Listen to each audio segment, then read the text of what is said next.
പ്രിയ വിദ്യാർത്ഥികളെ നമസ്കാരം.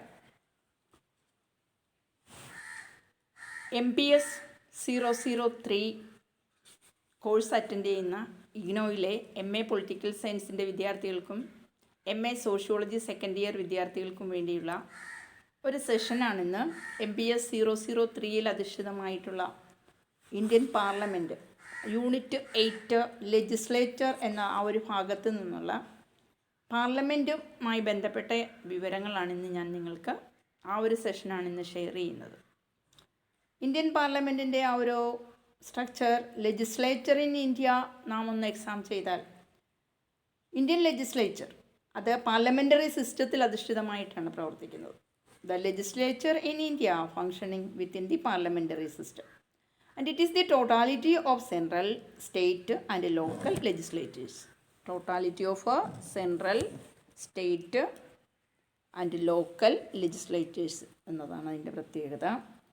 So their formal and informal arrangements with the interlinkages and their interaction with the other state bodies and environment. The central legislature, also referred to as a parliament. It consists of president and two houses. That is Lok Sabha. Lok Sabha is also known House of People and Lower House. And Rajya Sabha, it is also known as Council of States and Upper House. The state legislature shall include governor and two houses, that is legislative assembly and legislative council.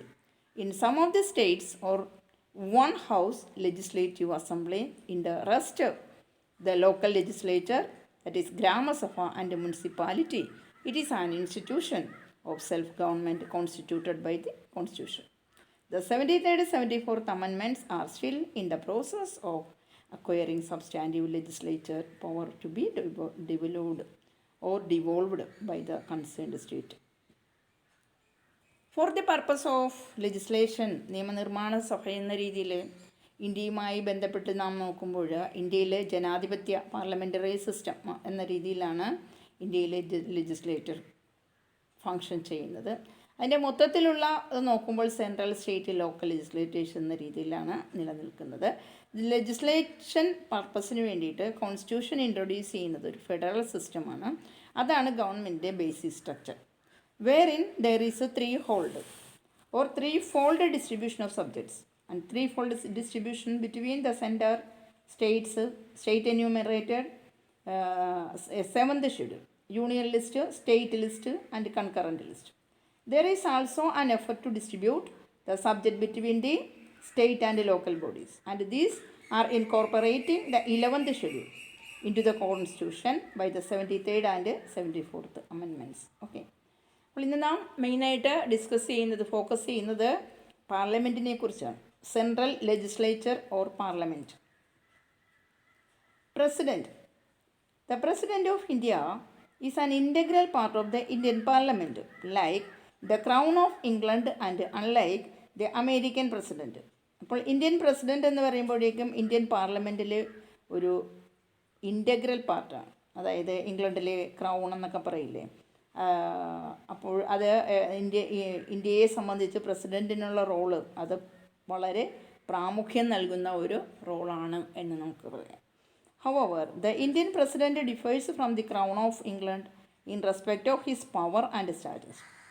Indian പ്രസിഡൻറ്റിൻ്റെ അധികാരം ഇംഗ്ലണ്ടിലെ ക്രൗണിൻ്റെ നൽകിയിരിക്കുന്ന അധികാരത്തിൽ നിന്നും തികച്ചും വിഭിന്നമാണ്. പവറായാലും status ആയാലും, അതായത് ചില ഡിസ്ക്രിഷണറി പവേഴ്സ് തീർച്ചയായിട്ടും ലെജിസ്ലേഷനിലും അതുപോലെ തന്നെ അഡ്മിനിസ്ട്രിങ് ഓത്ത്, സത്യപ്രതിജ്ഞ ചെയ്യിക്കുക എന്ന തരത്തിലുള്ള നിയമപരമായ അവകാശം, അതിനുള്ള ഡിസ്ക്രിഷണറി പവർ, അവയെല്ലാം തന്നെ ഇന്ത്യൻ പ്രസിഡൻറ്റിൽ ഉണ്ട് എന്നതാണ്. The Constitution vests the power of carrying on the business of government in the President. But the President exercises this power under the constitutional limitations. That is, example, Article 74. Constitution നൽകുന്ന അധികാരം അത് ഗവൺമെൻറ്റിൻ്റെ കാര്യങ്ങളെല്ലാം നിർവഹിക്കുന്നതിന്, ഗവൺമെൻറ്റുമായി ബന്ധപ്പെട്ട business, അതിൻ്റെ ഇടപെടലെല്ലാം തന്നെ പ്രസിഡൻറ്റിൽ ഉണ്ട്. അപ്പോൾ പ്രസിഡൻറ്റ് എക്സസൈസ് ചെയ്യുന്ന ഈ പവർ കോൺസ്റ്റിറ്റ്യൂഷണൽ ലിമിറ്റേഷൻ്റെ ഉള്ളിൽ നിന്നുള്ളതാണ്. ആ കോൺസ്റ്റിറ്റ്യൂഷണൽ ലിമിറ്റേഷൻ എന്ന് പറയുമ്പോൾ ആർട്ടിക്കിൾ 74 ആണ് പറയുക. ആർട്ടിക്കിൾ 74 എന്താ പറഞ്ഞിരിക്കുന്നത്? The executive power shall be exercised by the president of India in accordance with the advice of his council of ministers. അപ്പോൾ പ്രസിഡന്റിൽ നിക്ഷിപ്തമായിരിക്കുന്ന അധികാരങ്ങൾ അദ്ദേഹം നിർവഹിക്കുന്നത് അത് തീർച്ചയായിട്ടും എന്തിനനുയോജ്യമാകുന്നതായിരിക്കും?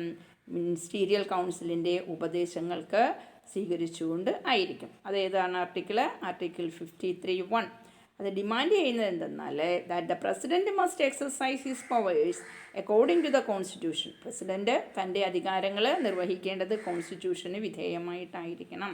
The president represent the nation and is the symbol of unity and it is in his sense that he or she is the head of the state. ഒരു സ്റ്റേറ്റിൻ്റെ ഹെഡായിട്ട് നിലകൊള്ളുന്നത് പ്രസിഡൻ്റാണ്. അദ്ദേഹമാണ് രാജ്യത്തിൻ്റെ അഖണ്ഡതയ്ക്ക്, ഐക്യത്തിന് വേണ്ടി നിലകൊള്ളേണ്ടത്.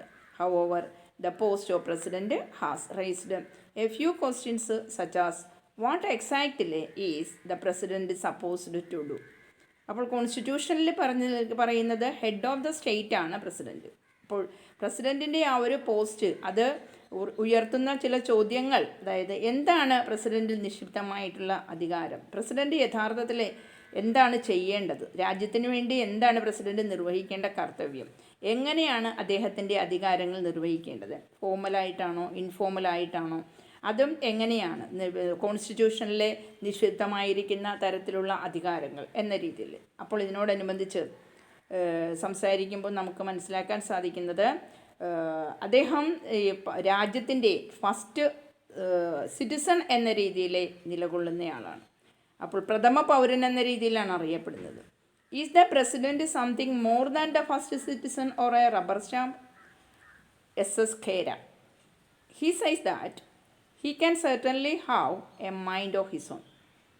പ്രസിഡൻറ്റിന് സ്വന്തമായിട്ട് തൻ്റേതായ ഒരു മനസ്സും free of all political trammels, രാഷ്ട്രീയപരമായ ഇടപെടലുകളിൽ നിന്നെല്ലാം സ്വതന്ത്രമായിട്ട് അദ്ദേഹത്തിന് സ്വന്തമായിട്ട് തൻ്റേതായ ഒരു മനസാന്നിധ്യത്തിൽ നിലനിന്ന് പ്രവർത്തിക്കണം. Free of all political trammels and without any urge or ambition to take an active hand in governmental decision making or towards changing the provisions of the existing constitution relating to his position and powers. However, a harmonious correlation between the president and various legislative institutions has led to a sort of successful working of parliamentary democracy. അപ്പോൾ ഇവിടെ പ്രസിഡൻറ്റും വിവിധ legislative ഇൻസ്റ്റിറ്റ്യൂഷനും തമ്മിലുള്ള ഒരു harmonious correlation, സഹബന്ധം, ഇവർ തമ്മിലുള്ള പരസ്പര ബന്ധം, അത് തീർച്ചയായിട്ടും പാർലമെൻ്ററി ഡെമോക്രസിയുടെ വിജയപ്രദമായ നടത്തിപ്പിന് ആവശ്യമാണ്. For instance, the relationship between the president and the prime minister. പ്രസിഡൻറ്റും പ്രൈം മിനിസ്റ്ററും തമ്മിലുള്ള ആ ഒരു ബന്ധം അത് വളരെ നിർണായകമാണ് ലെജിസ്ലേഷനിൽ. It is crucial in legislation. A sore relationship between the two indicates problematic in the legislative issues and therefore will catch attention of the opposition and civil society for a sustained debate. അപ്പോൾ പ്രസിഡൻറ്റും prime മിനിസ്റ്ററും അവർ തമ്മിലുള്ള സഹബന്ധം, അവർ തമ്മിലുള്ള ഇൻ്റർ relationship അത് ആ ഒരു സിസ്റ്റത്തിൻ്റെ മുന്നോട്ടുള്ള നടത്തിപ്പിന് അത്യന്താപേക്ഷിതമാണ്. അപ്പോൾ ആ ഒരു സോർ റിലേഷൻഷിപ്പ് രണ്ടും അത് വ്യക്തമാക്കുന്ന എന്തെന്നാൽ ഈ ലെജിസ്ലേറ്റീവ് ഇഷ്യൂസ് പ്രോബ്ലമാറ്റിക് എന്ന രീതിയിലൊക്കെ വരുമ്പോഴേക്കും ഇവരുടേതായ ഒരു അറ്റൻഷൻ ഉണ്ടാവുകയും അങ്ങനെ ആ അവരുടേതായ ഇടപെടലും അതുപോലെ തന്നെ എതിർപ്പുമെല്ലാം വരുമ്പോൾ ആ എതിർപ്പിനെ എല്ലാം മറികടന്ന് പൗരസമൂഹത്തിന് വേണ്ടിയിട്ട് പൊതുജനങ്ങളുടെ കൂടി അഭിപ്രായത്തെ മാനിച്ചുകൊണ്ട് കാര്യങ്ങളെ മുന്നോട്ട് കൊണ്ടുപോകുവാൻ പ്രസിഡൻറ്റും പ്രൈം മിനിസ്റ്ററുമായിട്ടുള്ള ഒരു സഹകരണം അത്യന്താപേക്ഷിതമാണ്. The relationship may have political ramifications which perhaps may be echoed in the president's speech inside as well as outside the parliament. അപ്പോൾ നമ്മളുടെ പൊളിറ്റിക്കൽ റാമിഫിക്കേഷൻസ് എന്ന് പറയുമ്പോൾ രാഷ്ട്രീയ മാനങ്ങൾ, ഇവർ തമ്മിലുള്ള ബന്ധത്തിൽ പ്രസിഡൻറ്റും പ്രൈം മിനിസ്റ്ററും തമ്മിലുള്ള റിലേഷൻഷിപ്പിൽ ഒരുപക്ഷെ രാഷ്ട്രീയ മാനങ്ങളെല്ലാം അവകാശപ്പെടാം എന്നുണ്ടെങ്കിലും അതൊക്കെ തീർച്ചയായിട്ടും പ്രസിഡൻറ്റിൻ്റെ സംസാരത്തിൽ തന്നെ അതിൻ്റെ ഒരു പ്രതിധ്വനി ഉണ്ടാകുമെന്നുണ്ടെങ്കിലും അവയെല്ലാം തന്നെ അത് പാർലമെൻറ്റിൻ്റെ പുറത്തേക്കെന്ന രീതിയിൽ ആ ഒരു രാഷ്ട്രീയത്തിൻ്റെ ഇടപെടൽ ഏത് തരത്തിലാണെന്നും അറിയിക്കാതെ ജനങ്ങൾക്ക് വേണ്ടി നിലകൊള്ളുന്നവരാണ് പ്രസിഡൻറ്റും പ്രൈം മിനിസ്റ്റർ എന്ന രീതിയിലുള്ള ആ ഒരു രീതിശാസ്ത്രമായിരിക്കണം ഇവർ ഫോളോ ചെയ്യേണ്ട. പാർട്ടി ഏതുമായിക്കൊള്ളട്ടെ, പ്രസിഡൻറ്റ് നിലകൊള്ളുന്ന പാർട്ടി ഏതാവട്ടെ, പ്രൈം മിനിസ്റ്റർ നിലകൊള്ളുന്ന പാർട്ടി സിസ്റ്റം ഏതാവട്ടെ, അതല്ല പ്രധാനം. ഇവിടെ ഒരു ഇഷ്യൂ ഉണ്ടായാൽ അത് ജനങ്ങളുമായി ബന്ധപ്പെട്ട വിഷയമാണെങ്കിൽ അതിനെ കൈകോർത്ത് പിടിച്ചുകൊണ്ട് അതില്ലാതാക്കുന്നതിന് ഒരുമിച്ച് പങ്കെടുത്ത് അതിൻ്റെ രൂക്ഷത ഇല്ലായ്മ ചെയ്യാൻ ശ്രമിക്കേണ്ടത് ഉണ്ട് എന്നുള്ളതാണ്. Okay. Then Lok Sabha. The parliament of India is bicameral. Indian parliament എന്താ? ബൈക്യാമറൽ സിസ്റ്റമാണ്. എന്താ ബൈക്യാമറൽ? ബൈക്യാമറൽ എന്ന് പറയുമ്പോഴേക്കും സെൻട്രൽ ഗവൺമെൻറ്റും സ്റ്റേറ്റ് ഗവൺമെൻറ്റിനും പ്രാധാന്യമുള്ള ഒരു ഭരണ സംവിധാനമാണ് ഇന്ത്യയിലുള്ളത്. അപ്പോൾ രണ്ട് കൂട്ടരെയും പ്രതിനിധീകരിക്കുന്നു. സെൻട്രൽ ഗവൺമെൻറ്റിനെയും സ്റ്റേറ്റ് ഗവൺമെൻറ്റിനെയും പ്രതിനിധീകരിക്കുന്നു എന്നുള്ളതാണ്. അപ്പോൾ ഇവിടെ സെൻട്രൽ ഗവൺമെൻറ് തലത്തിലേക്ക് ആ ലെജിസ്ലേറ്റീവ് കൗൺസിലുമായി നമ്മൾ നോക്കുമ്പോൾ അവിടെയും ഉണ്ട് രണ്ട് തലങ്ങൾ. ലോവർ ഹൗസ് എന്ന് പറയുന്നത് ലോകസഭ, അല്ലെങ്കിൽ ഹൗസ് ഓഫ് ദ പീപ്പിൾ എന്ന് പറയാം. ആ ലോകസഭയിലെ മെമ്പേഴ്സ് ഇലക്ട് ചെയ്യുന്നത് on the basis of the universal adult suffrage, വോട്ടവകാശം. അപ്പോൾ വോട്ടവകാശത്തിൻ്റെ അടിസ്ഥാനത്തിലാണ് അംഗങ്ങളെ തിരഞ്ഞെടുക്കുന്നത്. എവരി അഡൾട്ട് സിറ്റിസൺ, അതായത് 18 മേൽ വയസ്സുള്ളവർക്ക് വോട്ട് ചെയ്യാൻ അവകാശമുണ്ട്. They are entitled to vote other than non residents. ഇന്ത്യക്ക് വെളിയിലുള്ളവരല്ല, ഇന്ത്യയിലുള്ളവർക്ക്. അതേപോലെ തന്നെ വിദേശ രാജ്യങ്ങളിലുള്ളവർക്ക് വോട്ടവകാശം ഇല്ല. മാനസികമായി ബുദ്ധിമുട്ട് അനുഭവിക്കുന്നവർക്ക് ഇല്ല. ക്രിമിനൽസിന് ഇവരെയൊക്കെ ഒഴിവാക്കിയാൽ ഇലക്ടറൽ പ്രാക്ടീസിൽ ഇവർക്കൊന്നും പ്രാധാന്യം വരില്ല. അതായത് every adult citizen is entitled to vote other than non residents, the insane, the criminals and those who have been convicted of corrupt electoral practices in a reserved constituency. Only members of the scheduled caste and tribes may run for office, but all adults within the constituency may vote. Reserve constituency, അതായത് സംവരണമുള്ള മേഖലകളിൽ, ആ സംവരണമുള്ള മേഖലകളെ സംബന്ധിച്ച് നോക്കുമ്പോഴേക്കും scheduled കാസ്റ്റിലും scheduled ട്രൈബും members അവരായിരിക്കും അതിൻ്റെ ഒരു ചുമതലയിൽ വരേണ്ടത്. എന്നാൽ എല്ലാ അഡൾട്ടിനും കോൺസ്റ്റിറ്റ്യുവൻസിയിലെ വോട്ടവകാശം ഉണ്ടായിരിക്കും. The 2 nominated seats are filled by the president with representatives of Anglo Indian community. 2 പേരെ നാമനിർദ്ദേശം ചെയ്യാം. ആ 2 പേരെ നാമനിർദ്ദേശം ചെയ്യേണ്ട സീറ്റ് ഫില്ല് ചെയ്യേണ്ടത് ആംഗ്ലോ ഇന്ത്യൻ കമ്മ്യൂണിറ്റിയിൽ നിന്നും പ്രസിഡൻറ്റ് നോമിനേറ്റ് ചെയ്യുന്ന 2 പേരെ ആയിരിക്കണം. അപ്പോൾ സംവരണ മണ്ഡലങ്ങളിലെ അത് സംവരണ ആനുകൂല്യം ലഭിക്കുന്ന തരത്തിലുള്ള പട്ടികജാതി പട്ടികവർഗ വിഭാഗത്തിലുള്ളവരെയാണ് അവിടുത്തെ റെപ്രസെൻറ്റേഷൻ വരേണ്ടത്. Okay. The system of voting is the single member constituency. The system has produced governments that have substantial majorities in the parliament. അപ്പോൾ വോട്ടിംഗ് സിസ്റ്റം എന്ന് പറയുമ്പോഴേക്കോ ഇത് സിംഗിൾ മെമ്പർ കോൺസ്റ്റിറ്റ്യുവൻസി എന്ന രീതിയിലാണ് അറിയപ്പെടുന്നത്.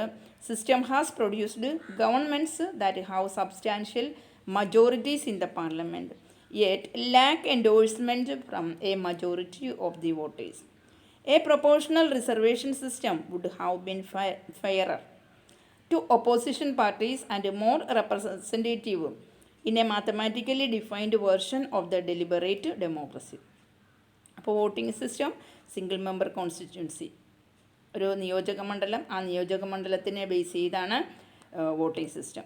ഈ സിസ്റ്റം പ്രൊഡ്യൂസ് ചെയ്യുന്നത് substantial majority of the parliament എന്ന രീതിയിൽ. അപ്പോൾ സബ്സ്റ്റാൻഷ്യൽ എന്ന രീതിയിൽ എന്തുണ്ട്? ഗവൺമെൻറ് ജനകീയമായിട്ട് ജനങ്ങളുടെ പിന്തുണയോടുകൂടിയാണ് പാർലമെൻറ്റിലേക്ക് അംഗങ്ങൾ തിരഞ്ഞെടുത്ത് വരേണ്ടത്.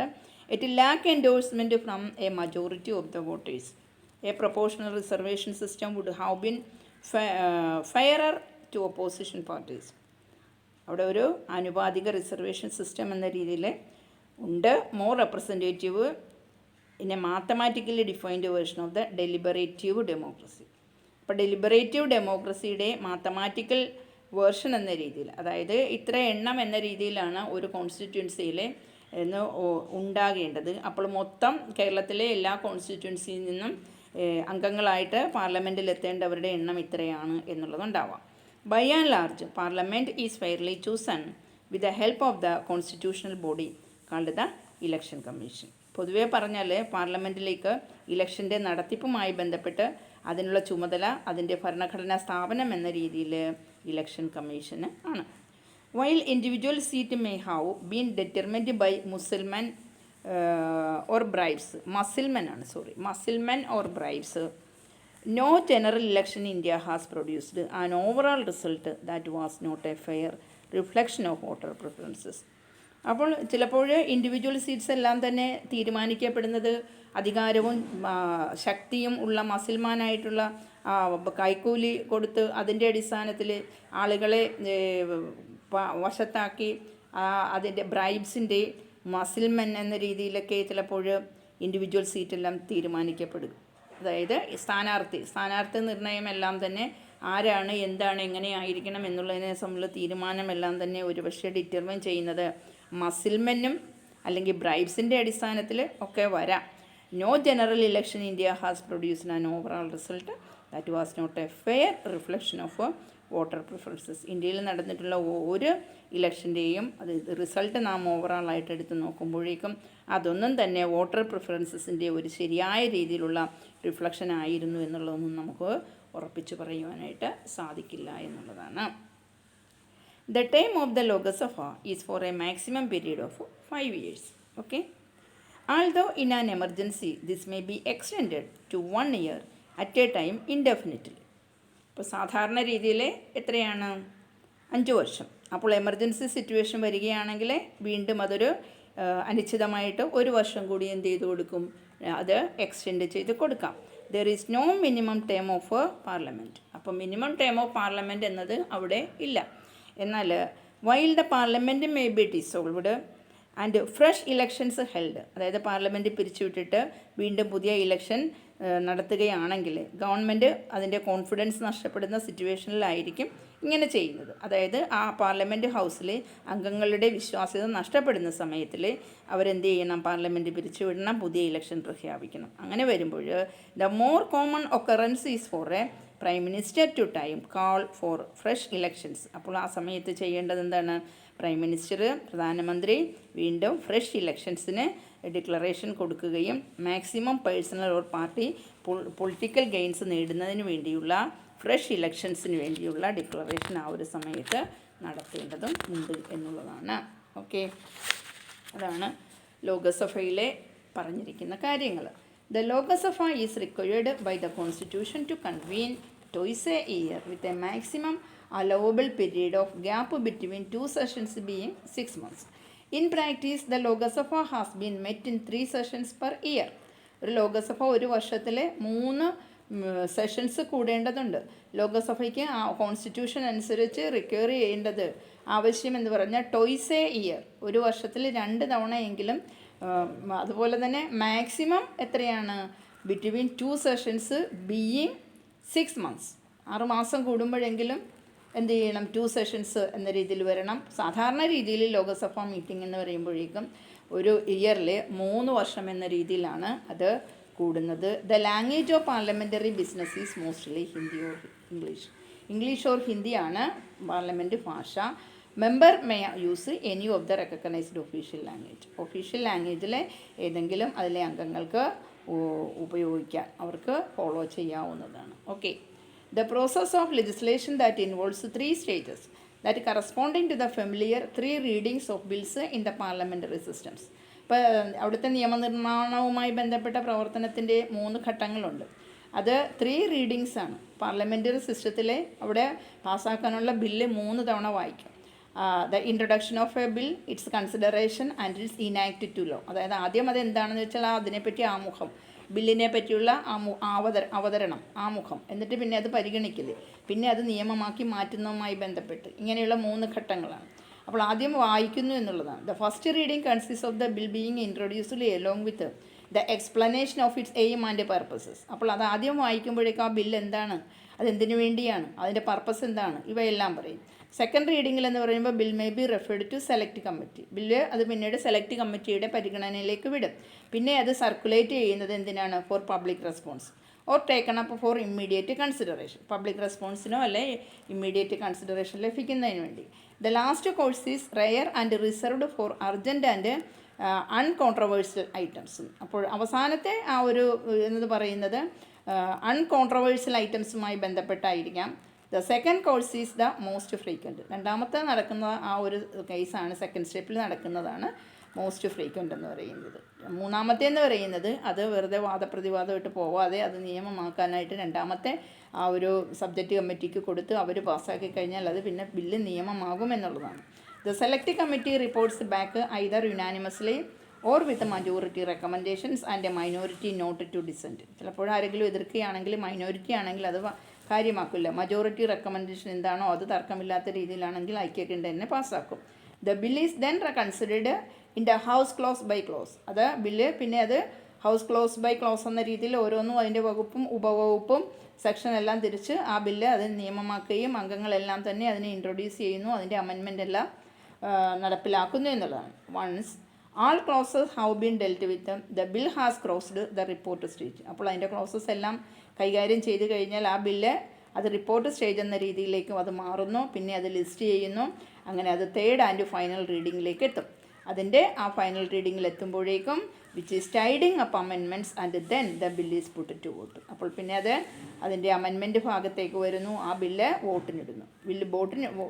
ആ ബില്ല് വോട്ടിനിടുമ്പോഴേക്കും if the speaker authenticates its passing. അപ്പോൾ സ്പീക്കർ അത് പാസ് ചെയ്യാനായിട്ട്, അത് പാസ്സാക്കാനായിട്ട് അതോറിറ്റേറ്റീവായിട്ട് പറയുമ്പോഴേക്കും ബില്ല് പിന്നെ സെക്കൻഡ് ഹൗസിലേക്ക് എന്ന രീതിയിൽ അയക്കുന്നു.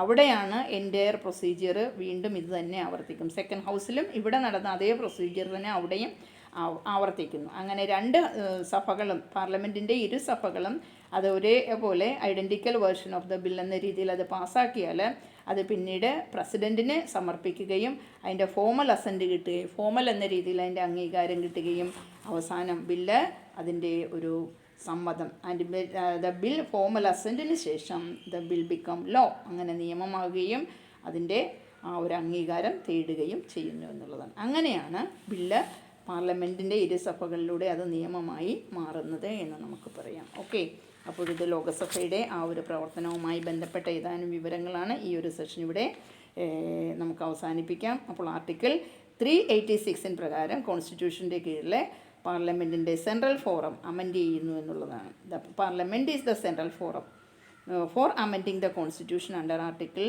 368. ഓക്കെ, അപ്പോൾ ഇവിടെയുള്ള പ്രൊസീജിയർ പവേഴ്സും പാർലമെൻറ്റിന് റൂൾ ഉണ്ടാക്കാനായിട്ട്, നിയമങ്ങൾ ഉണ്ടാക്കാനായിട്ട്, അതിൻ്റെ നടപടിക്രമങ്ങളെല്ലാം കണ്ടക്ട് ചെയ്യുന്നതിന് വേണ്ടിയുള്ള നിയമങ്ങളും അധികാരങ്ങളും ലെജിസ്ലേറ്റീവ് പവേഴ്സ് എന്നുള്ള ആ ഒരു അതോറിറ്റേറ്റീവ് പാർലമെൻറ്റിലെ ഇനാക്ട് മുഖേന നിയമപ്രകാരം രാജ്യത്തിൻ്റെ ഗവേണിംഗ് ബോഡി എന്ന രീതിയിൽ ലഭ്യമാകുന്നു എന്നുള്ളതാണ്. അപ്പോൾ ഇത്രയും ഭാഗം ഇവിടെ ഷെയർ ചെയ്യുന്നുണ്ട്. ഈ ഒരു ഭാഗം ഇവിടെ വൈൻഡപ്പ് ചെയ്യുകയാണ്. അപ്പോൾ പാർലമെൻറ്റിനെ സംബന്ധിച്ചുള്ള ഏതാനും വിവരങ്ങൾ ലഭ്യമാകാൻ ഈ ഒരു സെഷൻ നിങ്ങൾക്ക് ഉപകരിക്കട്ടെ എന്ന് ആശംസിക്കുന്നു. എല്ലാ വിദ്യാർത്ഥികളും ഈ ക്ലാസ് കേൾക്കുമ്പോൾ ഒന്ന് കമൻറ്റ് ചെയ്യാനും വീഡിയോ ലൈക്ക് ചെയ്യാനും കൂടി ശ്രദ്ധിക്കുക. Okay, thank